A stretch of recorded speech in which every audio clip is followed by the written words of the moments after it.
আমি স্যারকে খুব ভালোবাসি। প্রথম ভোট দিছি ধানের শীষে, তখন থেকে আমি ছিলাম। আমার বয়স এখন 50 বছর, 18 বছরে ভোট দিছিলাম। ওই তখন থেকে আমি ওই বিএনপিতে আছি। অন্য জায়গায় গেলে এখন আমার বয়স হয়ে গেছে, তখন অন্য জায়গায় উল্টিনি, এখন পাল্টি খাইলে একটা জবান উল্টা উল্টি হচ্ছে না। তখন থেকে আমি আসি।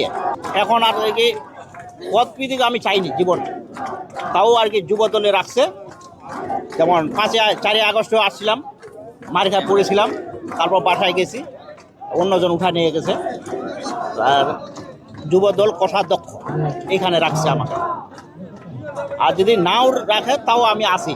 এইটা আমি ছিলাম আগে ভালো, পরে পোলিও হয়েছিল, প্যারালাইসিস, ডাক্তার আর কি চিকিৎসা নিতে পারেনি। ডাক্তারের চিকিৎসায় জানা ছিল না, ভুল চিকিৎসার কারণে এই অবস্থা। আমি যেহেতু যেটা নিশ্চিত আমি মনে করছি ধানের শীষে জিতবে আল্লাহর রহমতে।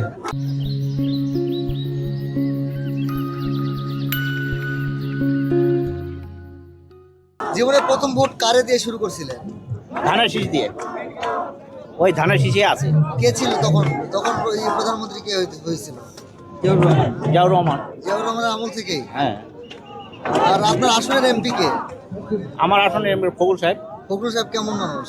ভালো মানুষ, খুব জনপ্রিয় মানুষ, খুবই জনপ্রিয় মানুষ। আমার মনে হয় আমি যে জায়গায় আছি, আমার ছাড় যদি আমাকে খুঁজে অনুদান দেয়, আমি ওই আমার মতো লোকগুলাকে শুধু সুযোগ সুবিধা দিব। আর এরা তো ওই আমাদের গ্রামের মতো যে যাওয়ার সুযোগ সুবিধা হবে না, আমি নিজে যাই পৌঁছা দিব আমাকে যদি সুযোগ সুবিধা দেওয়া হয়। দেখার জন্য আমি আসছি, অথচ চালা আসতে কষ্ট হয়েছে, তাও দেখার জন্য আসতেছি। সারা বাংলাদেশের জন্য উন্নয়ন হয়, বাংলাদেশের উন্নয়ন পরবর্তী আমার জন্য কি চেষ্টা করে আমি একটা ব্যাটারি চালিত গাড়ি, মেডিকেল কলেজ এগুলো চাই আর কি। বিজিবি এগুলো হবে, এগুলো হলে তো অনেক মানুষ কর্ম করে খেতে পারবে।